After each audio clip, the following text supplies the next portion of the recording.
Hello friends, welcome back to my YouTube channel. അപ്പോൾ ഇന്ന് അത്താഴത്തിൻ്റെ time മുതലാണ് ഞാൻ വ്ളോഗ് എടുക്കാൻ തുടങ്ങിയത്.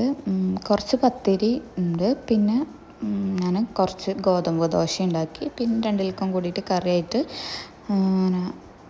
മുട്ട ചിക്കി പരത്തിയതുപോലെ ഉണ്ടാവില്ല, അങ്ങനെ ഉണ്ടാക്കി. അപ്പോൾ ഭക്ഷണം കഴിച്ച് കഴിഞ്ഞ് പിന്നെ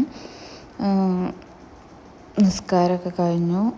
ഞാൻ തഹജ്ജുദ് നിസ്കരിക്കായിരുന്നു. പിന്നെ ഇന്ന് ഇയാൾ നോമ്പ് വെക്കാനുണ്ട് എന്നൊക്കെ പറഞ്ഞ് അത്താഴത്തിന് നീറ്റതാണ്. ഉച്ചയായപ്പോൾ പിന്നെ തീരുമാനമായി. ഫസ്റ്റ് ടൈമാണ് ഞാൻ നോമ്പ് വെക്കുന്നത്. അപ്പോൾ ഞങ്ങൾ ഇന്ന് താത്താടെ വീട്ടിൽ പോകാൻ വേണ്ടിയിട്ട് പ്ലാൻ ചെയ്ത്, പെട്ടെന്നുണ്ടായ പ്ലാനല്ല, ശനിയാഴ്ചയായിരുന്നു ഇത്. അപ്പോൾ കുട്ടികൾക്ക് സ്കൂളൊന്നും ഇല്ലാത്തതുകൊണ്ട് പിന്നെ അവിടെ വേറെ താത്ത വരും ചെയ്തിട്ടുണ്ട്. അപ്പോൾ എല്ലാവരും കൂടി ആയപ്പോൾ എന്നാൽ പോകാമെന്ന് വിചാരിച്ചു. അങ്ങനെ നോമ്പുതുറ സ്പെഷ്യലായിട്ടല്ല, നമ്മൾ ചുമ്മാ പോകാമെന്ന് വിചാരിച്ചു. അപ്പോൾ ഇക്കാക്ക വഴി പോകാനുണ്ടായിരുന്നു. അപ്പോൾ ഞങ്ങൾ അവിടെ ഡ്രോപ്പ് ചെയ്യാമെന്ന് പറഞ്ഞു. അവിടെ എത്തി. ആദ്യം തന്നെ ഞാൻ പോയി നോക്കിയത് താത്താടെ പച്ചക്കറിത്തോട്ടമാണ്, അടുക്കള കൃഷി. തക്കാളി, വെണ്ടക്ക ഒക്കെ ഉണ്ടായിട്ടുണ്ട്, മാഷാല്ലാ.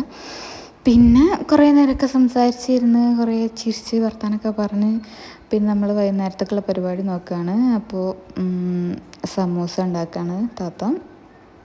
പിന്നെ താത്താടുത്ത പുതിയ പൂച്ചക്കുട്ടിയാണ് കേട്ടോ. പിന്നെ ഇന്ന് ദോശ ഉണ്ട്. ഇത് ഉഴുന്നാട്ടിട്ടുള്ള, അതിൻ്റെ ബാറ്ററി വാങ്ങിച്ചിട്ടുള്ള ദോശയാണ് കേട്ടോ. അപ്പോൾ എന്താ രസം ഉണ്ടായെന്ന് വെച്ചാൽ കുറച്ചധികം ചുട്ട് കഴിഞ്ഞിട്ടാണ് അതിൽ ഉപ്പിട്ടിട്ടുണ്ടായിരുന്നില്ല എന്നുള്ളത് അറിഞ്ഞത്. പിന്നെ ബാക്കിയെല്ലാം ഉപ്പിട്ടിട്ട് ഉണ്ടാക്കി. പിന്നെ നമ്മളല്ലേ, ഇത്ര കാര്യമാക്കാനൊന്നുമില്ല. പിന്നെ അതിലേക്ക് നമ്മൾ ഗ്രീൻ പീസ് കറിയാണ് ഉണ്ടാക്കിയത്. പിന്നെ ഇവിടെ താത്താടെ മോള് ജ്യൂസ് അടിക്കുന്നുണ്ട്. ക്യാരറ്റ്, സ്ട്രോബെറി, ഈത്തപ്പഴം, അങ്ങനെ ഒരു മിക്സ്ഡ് ജ്യൂസാണത്. അങ്ങനെ എല്ലാം കഴിഞ്ഞാൽ നോമ്പ് തുറക്കാനുള്ള സമയം ഏകദേശം ആയി തുടങ്ങി. അപ്പോൾ നമ്മൾ നന്നാരി സർവത്ത് ഉണ്ടാക്കിയിട്ടുണ്ട്. പിന്നെ ഫ്രൂട്ട്സ് കട്ട് ചെയ്ത് വെച്ചു. പിന്നെ ഇത് ഇഞ്ചി എന്തൊക്കെ ഇട്ടിട്ടുള്ള കുറച്ച് ഒരു നാരങ്ങ എന്തൊക്കെ ഇട്ടിട്ടുള്ള ഒരു വെള്ളം, പിന്നെ സമൂസ, ഇത്ര ഐറ്റംസാണ് ഉണ്ടാക്കിയിട്ടുണ്ട് നോമ്പ് തുറക്കാനുണ്ടായിരുന്നത്. പിന്നെ നമ്മൾ ഇത് ഫ്രഷ് ഉപ്പിലിട്ടിട്ടുള്ള സുർക്കയും ഉപ്പും ഒക്കെ ഇട്ടിട്ടുള്ള പൈനാപ്പിളാണ്. അപ്പം തന്നെ ഇട്ടിട്ടുള്ളതാണ്, അല്ലാണ്ട് മുന്നേ ഇട്ട് വെച്ചിട്ടുള്ളതല്ല. പക്ഷെ നല്ല ടേസ്റ്റ് ഉണ്ടായിരുന്നു, അടിപൊളിയായിരുന്നു അത്. പിന്നെ കുറച്ച് കഴിഞ്ഞപ്പോൾ ക്യാപ്പിച്ചിനോടെ പൗഡർ വെച്ചിട്ട് ഉണ്ടാക്കിയതാണ്. പക്ഷെ അത് കുറച്ച് വെള്ളം കൂടിപ്പോയി തോന്നുന്നുണ്ട്. അങ്ങനെ കുറച്ച് കഴിഞ്ഞപ്പോൾ നോക്കിയപ്പോൾ നല്ല മഴ പുറത്തുണ്ടായിരുന്നു, ഇടിയും മഴയും ഒക്കെ ഉണ്ടായിരുന്നു കേട്ടോ. ശനിയാഴ്ച ഇവിടെ ഏകദേശം എല്ലാ ഭാഗത്തും മഴയൊക്കെ ഉണ്ടായിരുന്നു. പിന്നെ പിറ്റേ ദിവസം കാലത്ത് ഞങ്ങൾക്ക് വീട്ടിലേക്ക് തിരിച്ചു പോരേണ്ടി വന്നു. താറാവിന് ഫുഡ് കൊടുക്കാനും കാര്യങ്ങളൊക്കെ ഉണ്ടല്ലോ. അപ്പോൾ ഞങ്ങൾ പെട്ടെന്ന് തന്നെ തിരിച്ചു പോന്നു. അപ്പോൾ ഞാൻ പിന്നെ ഇവർക്ക് കുട്ടികൾക്ക് തൽക്കാലം പെട്ടെന്ന് ബ്രെഡും പിന്നെ അതിൽ തേക്കാനുള്ള സ്പ്രെഡും കൂടിയിട്ട് അങ്ങനെ ഉണ്ടാക്കിയെടുത്തു. പിന്നെ മത്തിക്കറിയാണ് ഇന്ന് ഉണ്ടാക്കാമെന്ന് വിചാരിച്ചിട്ടുള്ളത്. അപ്പോൾ കുട്ടികൾക്ക് ഉച്ചക്ക് ചോറിനും കഴിക്കാം. പിന്നെ രാത്രി ഞാൻ വെള്ളപ്പം ഉണ്ടാക്കാമെന്ന് വിചാരിക്കുന്നത്. അപ്പോൾ രണ്ടുപേർക്കും കൂടിയിട്ട് മത്തി ഇങ്ങനെ തേങ്ങ അരച്ചിട്ട് വെച്ച് കഴിഞ്ഞാൽ നല്ല ടേസ്റ്റ് ഉണ്ടാവും. അങ്ങനെ അപ്പോൾ മത്തിക്കറി ഉണ്ടാക്കുകയാണ്. ആദ്യം വെളിച്ചെണ്ണ വെച്ച് പിന്നെ ഇഞ്ചി വെളുത്തുള്ളി ഇങ്ങനെ കൊത്തി അരിഞ്ഞതുണ്ടെങ്കിൽ അങ്ങനെ ഇടാണ് ഒന്നുകൂടി നല്ലത്. ഞാൻ എളുപ്പത്തിന് വേണ്ടിയിട്ട് പെട്ടെന്ന് കൊത്തി അരിഞ്ഞുണ്ടാക്കേണ്ടതെന്നൊക്കെ വിചാരിച്ച് ടേസ്റ്റാണ് ഇട്ടിട്ടുള്ളത്. അപ്പോൾ അതൊന്ന് നന്നായിട്ടൊന്ന് ചൂടാവണം. അതിൻ്റെ ഒരു പച്ച മണമൊക്കെ മാറിയിട്ട് നല്ല സ്മെല്ലുണ്ടാവും.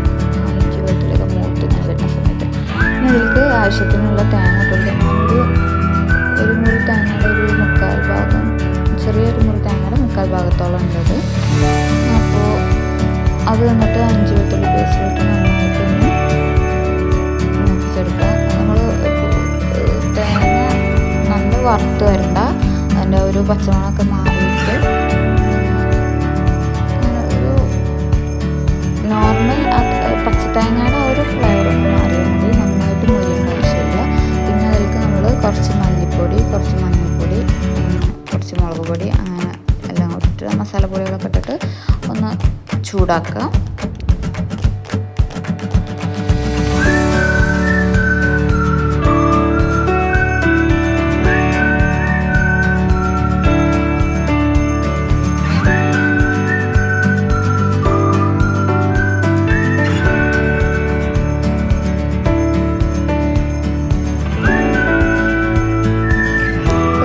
ചൂടായതിന് ആ പച്ചമുളകൊക്കെ മാറിയിട്ട് നമുക്ക് നന്നായിട്ടൊന്ന് ഗ്രൈൻഡ് ചെയ്തെടുക്കുക. ഇനി അതേ ചട്ടിയിൽ തന്നെ കുറച്ച് വെളിച്ചെണ്ണ വെച്ചിട്ട് ചെറിയുള്ളി ഇട്ട് കൊടുക്കുക. വലിയ ഉള്ളി ഞാൻ ഇതിൽ ഉപയോഗിച്ചിട്ടില്ല. ചെറിയുള്ളി, പച്ചമുളക്, തക്കാളി, പിന്നെ ഞാൻ പച്ചമാങ്ങ ഇട്ടിട്ടാണ് വെക്കുന്നത്. സാധാ നമ്മുടെ പുളി എടുത്താലും മതി, അല്ലെങ്കിൽ കുടംപുളി എടുത്താലും കുഴപ്പമില്ല. അപ്പോൾ ഞാനിത് അപ്പുറത്തെ വീട്ടിലെ താത്ത മാങ്ങ തന്നിട്ടുണ്ടായിരുന്നു, അപ്പോൾ അതിട്ട് വെക്കാം. അത് കിട്ടിയപ്പോൾ തന്നെ എൻ്റെ പ്ലാനിൽ ഇങ്ങനെ മത്തി തേങ്ങ അരച്ച് എൻ്റെ മൈൻഡിൽ ഇങ്ങനെ വന്നു അങ്ങനെ ഒരു പ്ലാൻ. അപ്പോൾ ഞാൻ അങ്ങനെ എടുത്ത് വെച്ചതായിരുന്നു. അപ്പോൾ ഉള്ളിയും കാര്യങ്ങളൊക്കെ ഒന്ന് സോട്ട് ചെയ്തതിന് ശേഷം അതിലേക്ക് നമ്മൾ ഈ അരപ്പൊഴിക്കുക. എന്നിട്ട് മിക്സി ഒന്ന് ചുവച്ചിട്ട് ആവശ്യത്തിനുള്ള വെള്ളം ഒഴിച്ചിട്ട് കറിക്ക് ആവശ്യത്തിനുള്ള വെള്ളം ആക്കിയെടുക്കുക. നന്നായിട്ട് തിളച്ച് കഴിഞ്ഞാൽ മാങ്ങ ഇട്ട് കൊടുക്കുക. മാങ്ങ അതിൽ കിടന്ന് വെന്തോളും. പിന്നെ ഇത് നല്ല പുളിയുള്ള ടൈപ്പ് മാങ്ങയാണ്. തൊലി ചെത്തിയിട്ടിടാവും ഒന്നുകൂടി ബെറ്റർ. പക്ഷെ ഞാൻ തൊലിയൊന്നും ചെത്തിയിട്ടുണ്ടായില്ല. പക്ഷേ കഴിക്കാൻ ടേസ്റ്റ് ഉണ്ടായിരുന്നു കേട്ടോ. ചിലർക്ക് നല്ല പുളി ഇഷ്ടമുണ്ടാവില്ലല്ലോ. അപ്പോൾ ഞാൻ മാങ്ങയുടെ അണ്ടിയൊക്കെ അങ്ങനെ ഇട്ടിട്ടുണ്ട്. കറിയിൽ കിടന്ന് അങ്ങനെ വെന്ത് കഴിക്കാൻ നല്ല ടേസ്റ്റാണ്. അപ്പോൾ അതൊക്കെ ഒന്ന് സെറ്റായി നന്നായി തിളച്ച് വെന്ത് കഴിഞ്ഞാൽ അതിലേക്ക് മീനിട്ട് കൊടുക്കുക. അപ്പോൾ ഞാൻ മത്തിയാണ് ഇട്ട് കൊടുത്തിട്ടുള്ളത്. അപ്പോൾ കണ്ടോ, ഇത് ഞാൻ പിന്നെ മീൻ നന്നാക്കാൻ കുറച്ചുകൂടി ബാക്കി ഉണ്ടായിരുന്നു. അതിൻ്റെ ഇടയിൽ കുറച്ച് ടൈം വേണ്ടി വന്നു. അപ്പോൾ ഞാൻ ഓഫ് ചെയ്തിട്ടിട്ടാണ് പോയിട്ടുണ്ടായിരുന്നത്. പിന്നെ രണ്ടാമത് വീണ്ടും തീ കത്തിച്ചതിന് ശേഷമാണ് തീയല്ല ഗ്യാസ് ഓണാക്കിയിട്ട് മുട്ടിയൊക്കെ ഇട്ട് കൊടുത്തു. അപ്പോൾ ആ ടൈം കൊണ്ട് തന്നെ ഞാൻ വെള്ളപ്പത്തിനുള്ളത് അരച്ച് വെച്ചിട്ടുണ്ട്. പിന്നെ ഇന്ന് സ്നാക്സിനായിട്ട്, നോമ്പ് തുറക്കുമ്പോൾ സ്നാക്സിനായിട്ട് മുട്ട ബജ്ജി ഉണ്ടാക്കാമെന്നാണ് വിചാരിച്ചത്. അപ്പോൾ അതിന് വേണ്ടിയിട്ട് കുറച്ച് നേരത്തെ തന്നെ ഞാൻ അതിൻ്റെ ആ ഒരു മാവുണ്ടല്ലോ, കടലമാവ് റെഡിയാക്കാമെന്ന് വിചാരിച്ചു. അപ്പോൾ ഞാൻ കുറച്ച് മുന്നേ നോമ്പിൻ്റെ മുന്നേ ഒക്കെ വീഡിയോ കണ്ടപ്പോൾ ഇങ്ങനെ നമ്മൾ മുളക് ബജ്ജി, മുട്ട ബജ്ജി, അങ്ങനത്തെ ബജ്ജീസിനൊക്കെ മാവ് കലക്കുന്ന സമയത്ത് അതിൽ കുറച്ച് ഈസ്റ്റ് ഇട്ട് കഴിഞ്ഞിട്ടുണ്ടെങ്കിൽ നമുക്ക് പുറത്ത് കടയിലൊക്കെ കിട്ടുമ്പോൾ നല്ലൊരു പുറത്താ മാവ് ഭയങ്കര ഒരു ഫ്ലഫി ആയിട്ടുണ്ടാവുമല്ലോ, അങ്ങനെ കിട്ടുമെന്ന് കണ്ടു. അപ്പം ഞാനും അതുപോലെ ചെയ്യാമെന്ന് ട്രൈ ചെയ്ത് നോക്കാമെന്ന് വിചാരിച്ചു. ഇഞ്ചി വെളുത്തുള്ളി പേസ്റ്റ് ഇട്ട് കൊടുത്തു. പിന്നെ ഉപ്പ്, കുരുമുളക് പൊടി, അതൊക്കെ ഞാനതിൽ ഈ മസാലയിൽ ആഡ് ചെയ്യാറ് ഒരു ഫ്ലേവറിന് വേണ്ടിയിട്ട്. പിന്നെ കുറച്ച് മഞ്ഞൾപ്പൊടി, കുറച്ച് മുളക് പൊടി ആക്ച്വലി കളറിനും പിന്നെ എരിവ് അധികം ഉണ്ടാവില്ല, ഒരു ചെറിയൊരു കളർ ഉണ്ടായിക്കോട്ടെ എന്ന് വിചാരിച്ചിട്ടാണ് ഞാൻ ഈ മുളക് പൊടി ഇട്ടത്.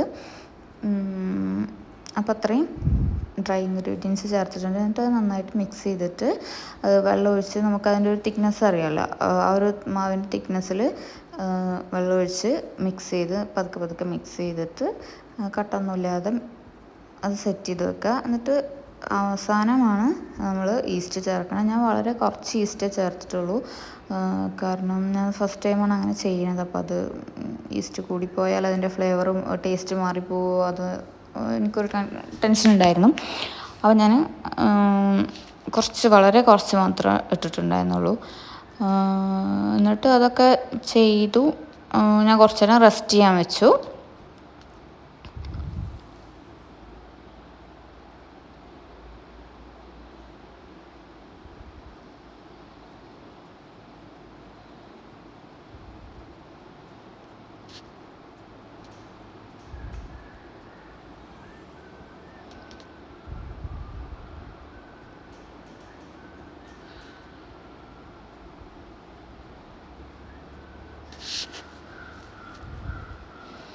അതപ്പോൾ നിങ്ങൾക്ക് കാണുന്നുണ്ടല്ലോ, ഈ ഒരു ചെറിയ ക്വാണ്ടിറ്റിയിലാണ് ഞാൻ ഈസ്റ്റ് എടുത്തിട്ടുള്ളൂ.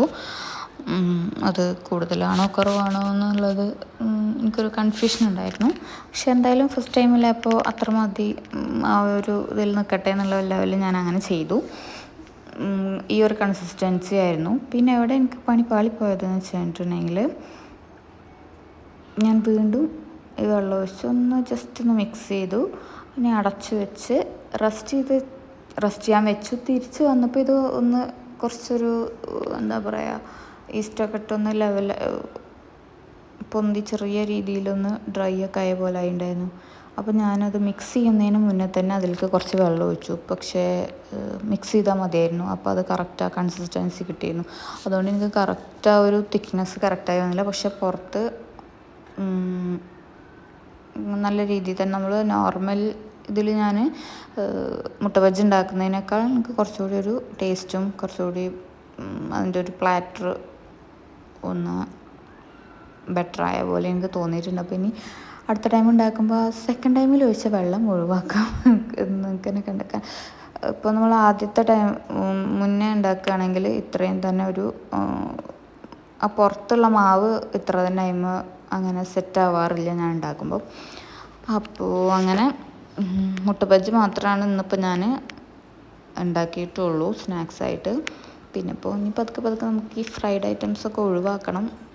ഇപ്പോൾ ഫസ്റ്റത്തെ കുറച്ച് ദിവസം ഇങ്ങനെ പോട്ടെ എന്ന് ഞാൻ വിചാരിക്കുന്നുണ്ട്. അപ്പോൾ അങ്ങനെ അതുകൊണ്ട് ഇന്ന് പെട്ടെന്ന് ഒറ്റ ഐറ്റം ഉണ്ടായതുകൊണ്ട് പെട്ടെന്ന് പരിപാടികൾ കഴിഞ്ഞു. പിന്നെ വെള്ളവും കാര്യങ്ങളൊക്കെ ഉണ്ടാക്കിയിട്ടുണ്ടായിരുന്നു. അപ്പോൾ ഇന്നത്തെ നോമ്പ് തുറക്ക് ഇത്രയൊക്കെയാണ്. പിന്നെ ഇതിൻ്റെ പുതിയ ടോപ്പാണ്, ഓൺലൈനിൽ നിന്ന് വാങ്ങിച്ചതല്ല, ഷോപ്പിൽ നിന്ന് വാങ്ങിച്ചത്. കുറ്റിപ്പുറത്ത് ഇഷൽ എന്ന് പറഞ്ഞിട്ട്, കുറ്റിപ്പുറമല്ല എന്താ ആശുപത്രി പടിയുന്നു. അപ്പോൾ അതെല്ലാവരും കാണിക്കാമെന്ന് വിചാരിച്ചു. പിന്നെ ഞാനൊരു മാംഗോ ലസ്സി കുടിച്ചു. പിന്നെ ഒരു സിപ്പപ്പ് കുടിച്ചു. അത് കഴിഞ്ഞ് രാത്രി ആയപ്പോഴാണ് പിന്നെ ഇശാനസ്കാരമൊക്കെ കഴിഞ്ഞതിന് ശേഷമാണ് നമ്മൾ ഡിന്നർ കഴിക്കാൻ വേണ്ടിയിട്ട് നിന്നത്.